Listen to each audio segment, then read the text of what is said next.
प्रिय विद्यार्थियों, कैसे हैं आप लोग। आज के वीडियो में हम क्लास 12 केमिस्ट्री चैप्टर 1 विलयन का मोस्ट इंपॉर्टेंट टॉपिक को पढ़ने वाले हैं। तो दोस्तों, आज के वीडियो में हम पढ़ेंगे कि तुल्यांकी भार क्या होता है और इसको कैसे न्यूमेरिकल में हल करते हैं।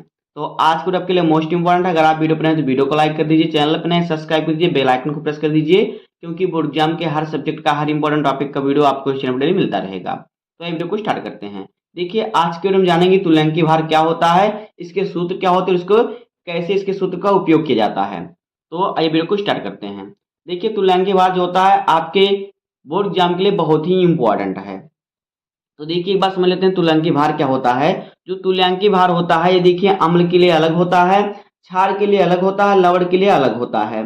इस प्रकार से परिभाषा हम लिखेंगे कि ये जो तुल्यांकी भार होता है, यहाँ पे लिखेंगे कि ये जो होता है तुल्यांकी भार, यहाँ पे लिखेंगे तुल्यांकी भार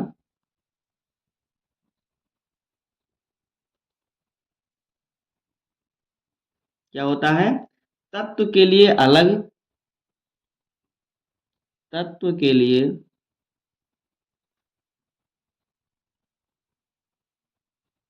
तत्व के लिए अलग और फिर क्षार के लिए अलग, क्षार के लिए अलग और फिर क्या होता है, लवण के लिए अलग। क्या होता है, तुल्यांकी भार तत्व के लिए अलग होता है, क्षार के लिए क्या होता है, अलग होता है। और फिर देखिए यहाँ पे लिखेंगे लवण के लिए अलग,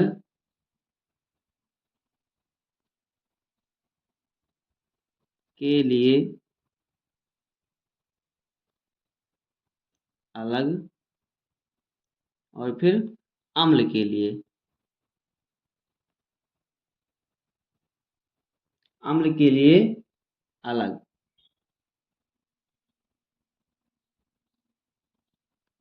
अलग परिभाषा से क्या होता है, परिभाषित किया गया है।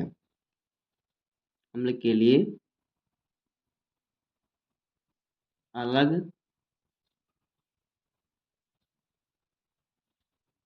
परिभाषा से परिभाषित किया गया है या फिर किया जाता है, कैसे कुछ भी लिख सकते हैं, किया गया है। यानी कि अगर ये अम्ल के साथ, अगर आप अम्ल का तुल्यांकी भार निकालेंगे तो उसका आपको अलग सूत्र लगाना पड़ेगा, क्षार का निकालेंगे तो अलग सूत्र निकालना पड़ेगा, लवण का निकालेंगे तो अलग सूत्र लगाना पड़ेगा। तो ये होता है, आपको इतना लिख देना है। जो होता है तुल्यांकी भार क्या होता है, तुल्यांकी भार जो होता है तत्व के लिए अलग होता है, क्षार के लिए अलग होता है, लवण के लिए अलग होता है और अम्ल के लिए अलग होता है। अब देखिए, हम लिखते हैं तुल्यांकी भार जो है तत्व के लिए क्या होता है। तो यहाँ पे हम लिखेंगे जो तुल्यांकी भार होता है अम्ल के लिए, देखिए क्या होता है। तो यहाँ पे लिखेंगे तुल्यांकी भार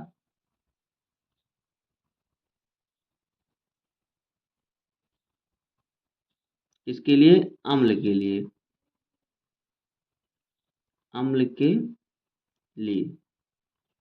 तो आइए हम सूत्र को लिखते हैं। तो देखिए तुल्यांकी भार क्या होता है। देखिए तुल्यांकी भार बराबर सूत्र क्या होता है।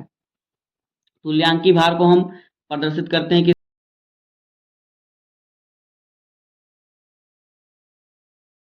तुल्यांकी भार होता है, तो तुल्यांकी भार बराबर देखिए क्या होता है, तुल्यांकी भार बराबर हमारा सूत्र क्या होता है। सूत्र हमारा होता है तत्व का अणुभार बटे संयोजकता। ये तत्व के लिए है, तत्व का अणुभार और बटे में क्या रहेगा, बटे में रहेगा क्या, संयोजकता। तो अगर जब आप किसी तत्व का तुल्यांकी भार निकालेंगे तो ऊपर आपको तत्व का भार, तत्व का अणुभार रखना पड़ेगा, नीचे संयोजकता रखना पड़ेगा। आप काट देंगे तो आपका तत्व का तुल्यांकी भार निकल जाएगा। उसके बाद देखिए अगला हमारा क्या है, आगे हम देखेंगे कि लवण के लिए तुल्यांकी भार कैसे निकाला जाता है। यहाँ पे सूत्र लिखेंगे लवण के लिए तुल्यांकी भार। यहाँ पे लिखेंगे लवण का तुल्यांकी भार।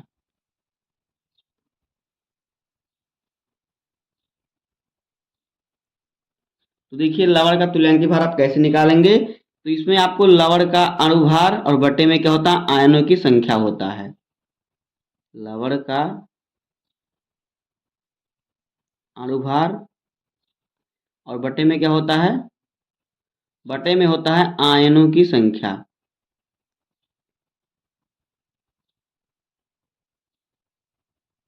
आयनों की संख्या ये होता है। अगर लवण का तुल्यांकी भार निकालेंगे तो लवण का अणुभार और आयनों की संख्या रखना पड़ेगा। आप काटेंगे तो आपका जो होगा लवण का तुल्यांकी भार निकल जाएगा। अब देखिए हम क्षार का तुल्यांकी भार निकालने का सूत्र समझ लेते हैं। तो सभी सूत्र को आप स्क्रीनशॉट लेते चलिए। तो देखिए क्षार का तुल्यांकी भार कैसे निकाला जाता है। क्षार का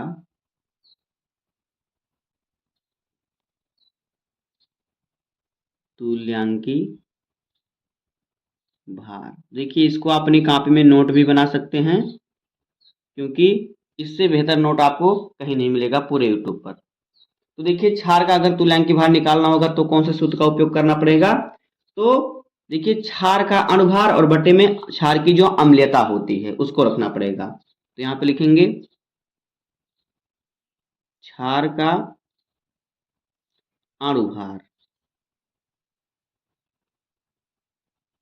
और बटे में क्या रहेगा, अम्लीयता। क्या रहेगा, अम्लीयता। क्षार का अणुभार ऊपर रखेंगे और बटे में उसकी अम्लीयता रखेंगे, काटेंगे तो हमारा जो है आ जाएगा क्या, जो है क्षार का तुल्यांकी भार। अब देखिए अब हमें जब अम्ल का तुल्यांकी भार निकालना पड़ेगा तो हम कौन से सूत्र का उपयोग करेंगे, तो आइए उसको देख लेते हैं। तो देखिए अम्ल का तुल्यांकी भार कैसे निकालेंगे, तो यहाँ पे लिखेंगे अम्ल का तुल्यांकी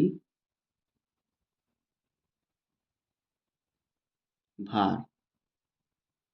तो अम्ल का तुल्यांकी भार का जब सूत्र निकालना होगा तो क्या करेंगे, देखिए अम्ल का अणुभार ऊपर रहेगा और बटे में इसकी क्षारकता, कितने इसकी क्षारकता है उसको रखेंगे। तो हो जाएगा अम्ल का अणुभार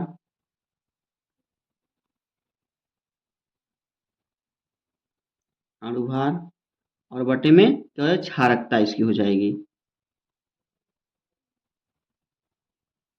तो इस प्रकार से जो होगा ये निकलेगा किसका, अम्ल का तुल्यांकी भार। तो ये सभी होते हैं जो है तुल्यांकी भार निकालने के सूत्र। अब आइए इस पर हम एक न्यूमेरिकल को सॉल्व करते हैं।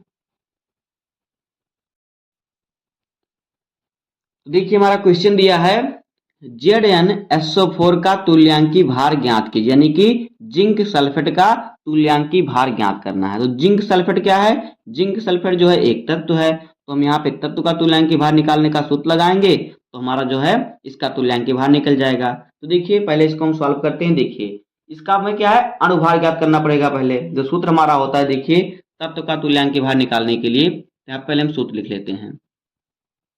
देखिए सूत्र हमारा क्या होता है, यहाँ पे देखिए सूत्र जो होता है तत्व का तुल्यांकी भार निकालने के लिए, तत्व का तुल्यांकी भार।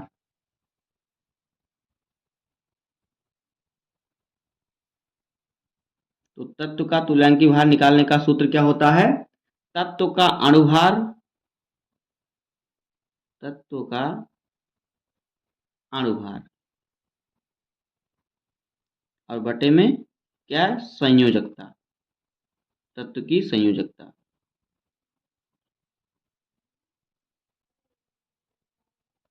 तो देखिए इसको हम निकालेंगे, यहाँ पे तत्व का अणुभार बटे में इसकी संयोजकता दिया हुआ है।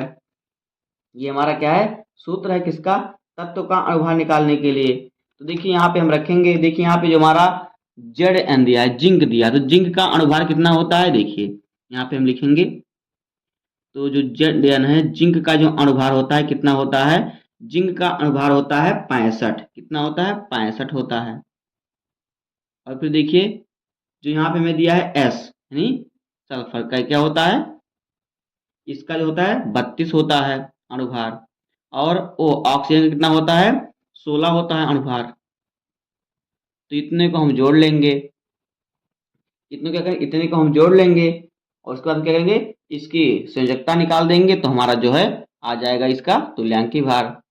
तो देखिए इसको जो हम जोड़ेंगे तो हमारा क्या हो जाएगा? देखिए इसी सूत्र पर अगर हम रखेंगे तो ये हमारा कितना आएगा? यहाँ पे देखिए इसको अगर हम यहाँ पे सॉल्व करेंगे तो ये हमारा आएगा 65 प्लस 32 और प्लस 16। और देखिए जब इसकी हम संयोजकता निकालेंगे ZnSO4 का जिंक सल्फर का तो इसकी संयोजकता कितनी आएगी? 2 आएगी। कितनी? इसकी संयोजकता आएगी कितनी? 2 आएगी। तो यहाँ पे हम इसकी संयोजकता 2 लिख देंगे। अब देखिए इसको हम जोड़ेंगे तो हमारा कितना आ जाएगा? यहाँ पे देखिए जो ऑक्सीजन है कितना है? 4 है। तो यहाँ पे हम 16 में क्या करेंगे? 4 का गुणा कर देंगे। इस प्रकार से इसका होगा, इसका जो है अणुभार निकल जाएगा। तो देखिए हमारा ये क्या हो जाएगा? तो यहाँ पे इसको हम आगे सॉल्व करेंगे, जोड़ेंगे तो ये हमारा आएगा यहाँ पे देखिए 65 है हमारा तो 65 रहेगा और प्लस 32 है तो 32 रहेगा और 16 चौक के कितना हो जाएगा? 64 हो जाएगा। तो यहाँ पे हम 64 कर देंगे और बट्टे में हमारा 2 रहेगा क्योंकि हमारी संयोजकता कितनी है? 2 है। आगे इसको थोड़ा सॉल्व करेंगे तो ये हमारा, इसको हम तीनों को जोड़ लेंगे तो हमारा कितना आएगा? जब हम इन तीनों को जोड़ेंगे तो ये हमारा कितना आएगा? तो ये हमारा आएगा 161 161 और बटे में 2। अब देखिए 2 का भाग देंगे हम 161 में तो ये हमारा आएगा कितना? देखिए 8 दूनी 16 यानी कि 160 होता है। तो एक कितना हो जाएगा? यहाँ पे देखिए 80.5 ये आएगा इसका आंसर। तो यही हो जाएगा क्या? तत्व का तुल्यांकी भार। तो दोस्तों बस इसी प्रकार से आपको न्यूमेरिकल सॉल्व करना है। तो उम्मीद करता हूँ आपको वीडियो पसंद आया होगा। अगर आपको वीडियो पसंद आए तो वीडियो को लाइक कर दीजिए, चैनल पर नए सब्सक्राइब कर दीजिए, बेल आइकन को प्रेस कर दीजिए क्योंकि बोर्ड एग्जाम के हर सब्जेक्ट का, हर इंपॉर्टेंट टॉपिक का वीडियो आपको इस चैनल पर डेली मिलता रहेगा। तो मिलते हैं किसी नेक्स्ट वीडियो में, तब तक के लिए धन्यवाद। जय हिंद।